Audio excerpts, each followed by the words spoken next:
दर्शकों, शनिदेव का नाम आते ही कहीं न कहीं मन में भय बैठ जाता है, क्योंकि यह व्यक्ति के जीवन में नकारात्मकता का संकेत माना जाता है। शनि की 7.5 अर्थात 7.5 साल बहुत कठिन समय होता है। इस समय में बहुत सी कठिनाइयाँ और चुनौतियाँ आती हैं, जिनमें मानसिक और शारीरिक कष्ट सम्मिलित हैं। जब शनिदेव चंद्र राशि पर गोचर से भ्रमण करते हैं, तब शनि की 7.5 आरंभ होती है, जिसका प्रभाव शनिदेव के राशि में प्रवेश होने से 30 माह पहले और 30 माह बाद तक रहता है। यदि सभी ग्रहों से तुलना की जाए तो सूर्य जातक की राशि पर 1 महीने, चंद्रमा 2.25 महीने, बुध 1 महीने, मंगल 1.5 महीने, शुक्र 1 महीने, बृहस्पति 13 महीने और शनि 7.5 वर्ष तक रहता है। शनि की 7.5 के अंतराल में शनिदेव व्यक्ति के कर्मों का पूरा हिसाब ले लेते हैं। इसलिए यह आवश्यक नहीं कि शनि की 7.5 केवल कष्ट ही लेकर आए। जिन लोगों ने अच्छे कर्म किए होते हैं, उनके लिए यह समय एक पुरस्कार के समान भी सिद्ध हो सकता है। इस वीडियो में हम शनिदेव के विषय में संपूर्ण जानकारी लेकर आए हैं। साथ ही शनिवार की व्रत कथा एवं पूजा विधि का भी वर्णन करेंगे। तो आइए शुरू करते हैं।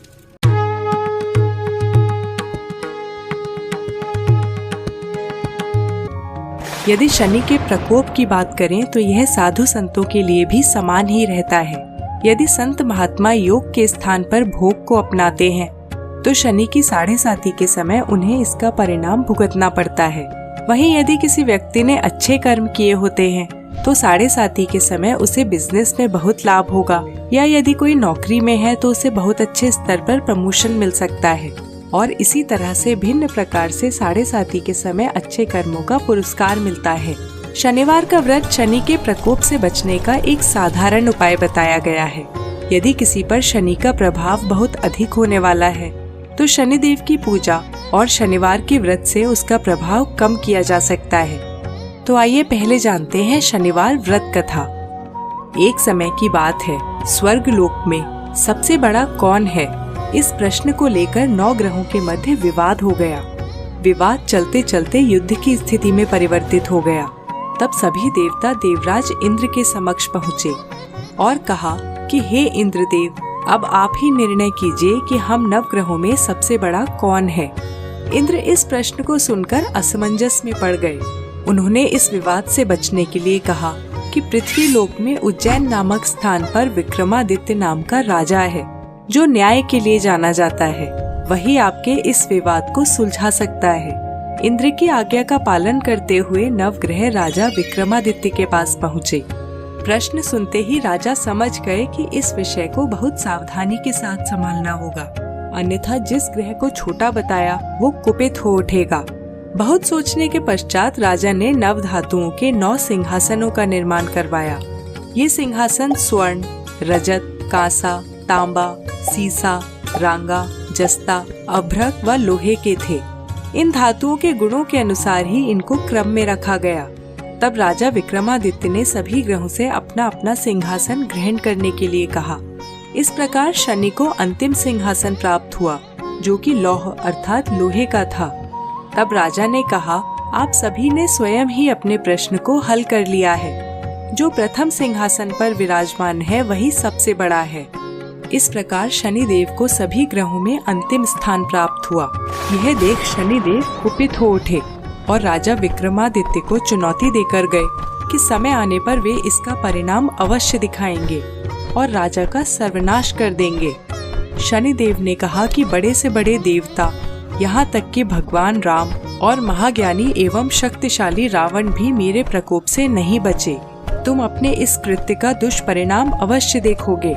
और इतना कहकर शनिदेव वहाँ से चले गए। समय बीतता गया और जब राजा की कुंडली में शनि की 7.5 आई, तब शनिदेव घोड़े के व्यापारी का रूप धारण कर अनेक घोड़ों के साथ राजा विक्रमादित्य की नगरी उज्जैन पहुँचे।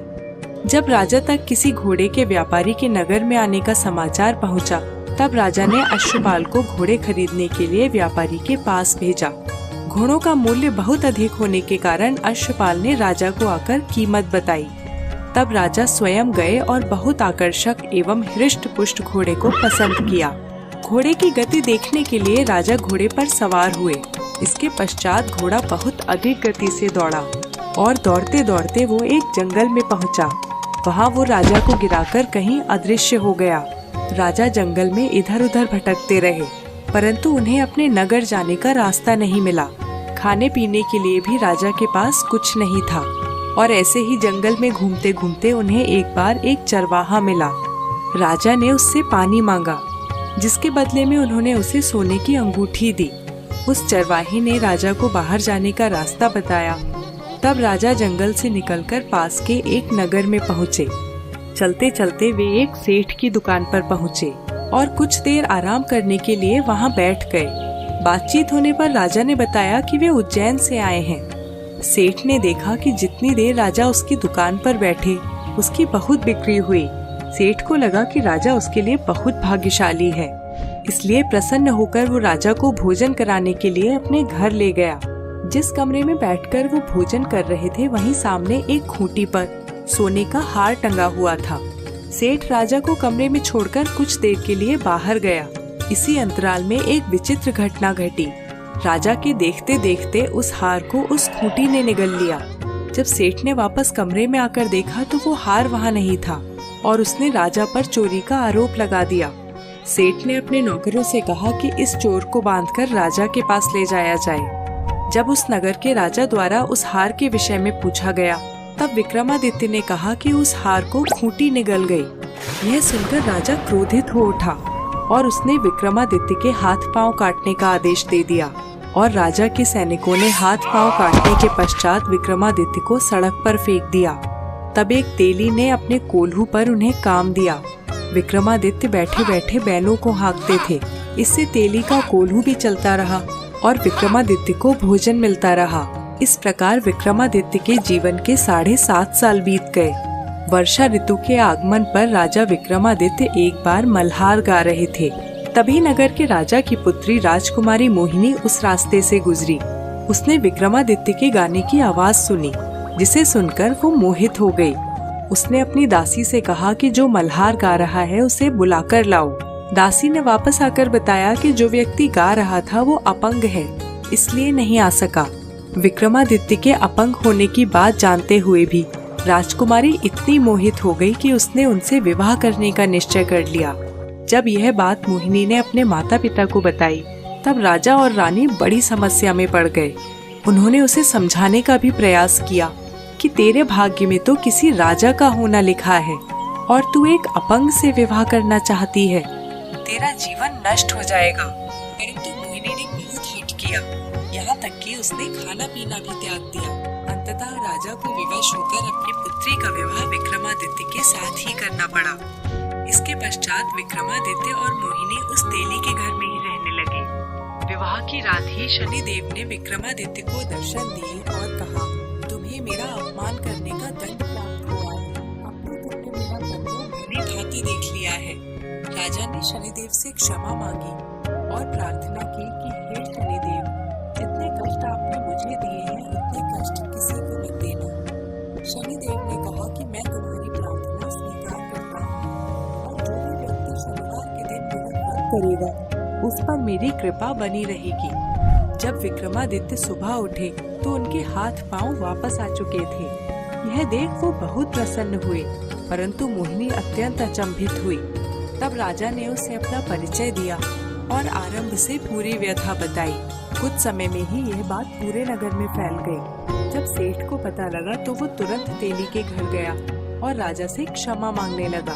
राजा ने कहा, इसमें तुम्हारी कोई गलती नहीं है, यह तो शनिदेव का प्रकोप था, तुम तो केवल अपनी भूमिका निभा रहे थे। तब सेठ फिर से राजा को अपने घर ले गया और भोजन कराया। और इस बार भी एक विचित्र घटना घटी। देखते देखते सेठ के घर की खूंटी ने जो हार निगला था, वो हार वापस अपने स्थान पर आ गया। अपने कुकृत्य का प्रायश्चित करने के लिए सेठ ने अपनी पुत्री का विवाह राजा के साथ कर दिया और बहुत से धन एवं आभूषण दिए। राजा विक्रमादित्य अपनी दोनों पत्नियों के साथ अपने नगर उज्जैन पहुँचे। वहाँ उनका बहुत ही हर्षोल्लास के साथ स्वागत किया गया।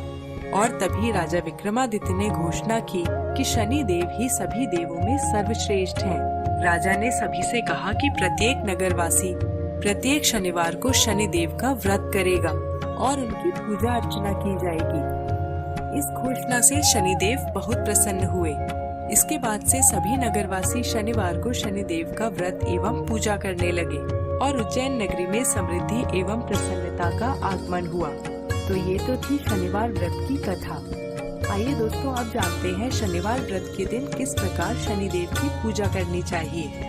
सर्वप्रथम ब्रह्म मुहूर्त में उठकर स्नान करें। इसके पश्चात पीपल के वृक्ष पर जल चढ़ाएं। लोहे से निर्मित शनिदेव की प्रतिमा को पंचामृत से स्नान कराएं। अब चावल से 24 दल के कमल बनाएं और शनिदेव की प्रतिमा को इस पर स्थापित करें। तत्पश्चात काले तिल, काला वस्त्र, सरसों का तेल, पुष्प एवं धूप अर्पित करें। पूजा के समय शनि के 10 नामों का उच्चारण करें, जो इस प्रकार हैं: कृष्ण, यम, बभ्रू, शनैश्चर, रौद्रोतको, कोणस्थ, पिप्पला, पिंगलो, सौरी एवं मंद। अब शनिवार की कथा का पाठ करें। इसके पश्चात पीपल के वृक्ष के तने पर सूत के धागे से 7 बार परिक्रमा करें। अब शनि के मंत्र का जप करें, जो इस प्रकार है: शनैश्चर नमस्तुभ्यं, नमस्ते त्वथ राहवे, केतवे अथ नमस्तुभ्यं, सर्व शांति प्रदो भव। और मित्रों, इस प्रकार आपका शनिवार का व्रत पूर्ण हुआ। एक बात का विशेष ध्यान रहे कि इस दिन घर में लोहे का कोई सामान न लाएं। किसी भी प्रकार की लोहे की वस्तु का क्रय शनिवार के दिन वर्जित है। इसके अतिरिक्त पौराणिक मान्यताओं के अनुसार शनि की 7:30 के समय हनुमान जी की भक्ति करने से बहुत लाभ होता है, क्योंकि शनि देव ने उनको वचन दिया था कि हनुमान भक्तों पर शनि की वक्र दृष्टि नहीं पड़ेगी। और दोस्तों, इसके साथ समाप्त करेंगे हम आज की कड़ी। आशा करती हूँ आपको यह जानकारी पसंद आई। अपनी राय कमेंट बॉक्स में लिखकर हम तक जरूर पहुँचाएं। साथ ही इस वीडियो को लाइक करें और ज्यादा से ज्यादा शेयर करें। मिलते हैं आपसे अगली कड़ी में। तब तक के लिए नमस्कार। यह वीडियो देखने के लिए धन्यवाद।